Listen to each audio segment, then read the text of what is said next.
আমি ছিলাম ক্লাসরুমে, তো হঠাৎ করে একটা জেটের একটা সাউন্ড পেয়েছি। তো নর্মালি আকাশ দিয়ে উঠতেছে, আকাশের মধ্যে ব্লাস্ট হওয়ার একটা সাউন্ড।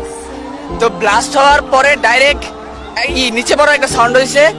তখন ক্লাসরুম থেকে বাইরে তাকিয়ে দেখি কি যে প্রাইমারি সেকশনের একটা সেকশনের মধ্যে ঢুকে গেছে পুরো প্লেনটা, ঢুকে ভিতরে আগুন জ্বলতেছে।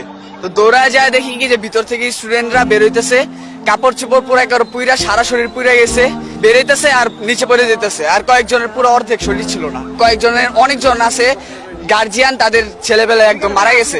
আর লাস্ট তো আইডেন্টিফাই করার কোনো চিহ্নই নাই, চেহারাই নাই এখন। হ্যাঁ, আমি একদম হেলিকপ্টার সামনে ছিলাম, এরকম যেমন লাশগুলো উঠায় যা আহত ছিল মিলে গেছে গা, ওগুলো দেখছি যেগুলো একদম পুইরে টুইরে একবারে কাবাব পিয়ে হয়ে গেছে গা, এটা হয়ে গেছে গাড়ি দিয়েছি, মেডিকেল গাড়ি দিয়েছি।